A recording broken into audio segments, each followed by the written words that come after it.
প্রিয় শিক্ষার্থী বন্ধুরা, আসসালামু আলাইকুম ওয়া রাহমাতুল্লাহ। এনএসএন একাডেমির পক্ষ থেকে তোমাদেরকে জানাই অভিনন্দন। এখন আমরা দেখব তোমাদের বিজ্ঞান বইয়ের পৃষ্ঠা নং 39 এর সমাধান। পৃষ্ঠা নং 39 এর সমাধান দেখব এখন আমরা। তো এখানে আমরা দেখতে পাচ্ছি যে প্রথমত হচ্ছে যে পৃষ্ঠা নং 39 এর মধ্যে এখানে দুইটি ইনস্ট্রাকশন দেওয়া আছে। প্রথমত বলা হয়েছে যে খেলাধুলা তো অনেক হলো, আচ্ছা কোন খেলায় কে জিতলো তা হিসেব করে কোন দল বিজয়ী সেসব পরে ঠিক করা যাবে। তার আগে এই খেলাগুলোকে আরেকটু খুঁটিয়ে দেখতে হবে। আচ্ছা, তো এখানে হচ্ছে যে একটি বাড়ির কাজ দিয়েছে। বাড়ির কাজের মধ্যে এখানে আমরা দেখতে পাচ্ছি যে একটা ইনস্ট্রাকশন আছে যে আজ তোমরা যেসব খেলায় অংশ নিলে সেখানে তো নানা ধরনের গতির ব্যাপার ছিল। অনুসন্ধানী পাঠ থেকে বিভিন্ন ধরনের গতির অংশটা ভালো করে পড়ে নিচের চক সাথে তোমাদের খেলার সঙ্গে এসব গতির কোনো মিল পাও কিনা তা ভেবে দেখো তো। আচ্ছা, কোনো মিল চোখে পড়লে নির্দিষ্ট কলামে টিক চিহ্ন দিয়ে রাখতে পারো। আচ্ছা, তো এখানে হচ্ছে যে চক 7-এর মধ্যে বলেছে যে আসলে আমরা তো বিভিন্ন খেলায় নানা ধরনের খেলা খেলেছি। এই খেলাগুলোর মধ্যে আমরা নানা ধরনের গতির ব্যাপার ছিল আসলে।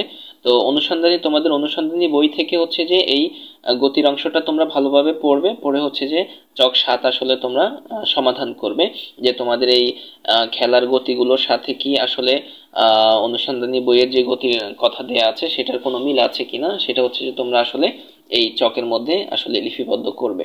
তো হচ্ছে যে আমরা তোমাদের জন্য এটি খুব সহজে আমাদের আনসার সেকশনে রেডি করে রেখেছি।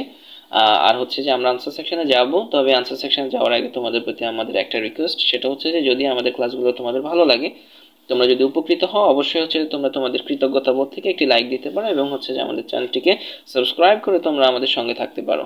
তো চলো এখন আমরা চলে যাব আমাদের আনসার সেকশনে।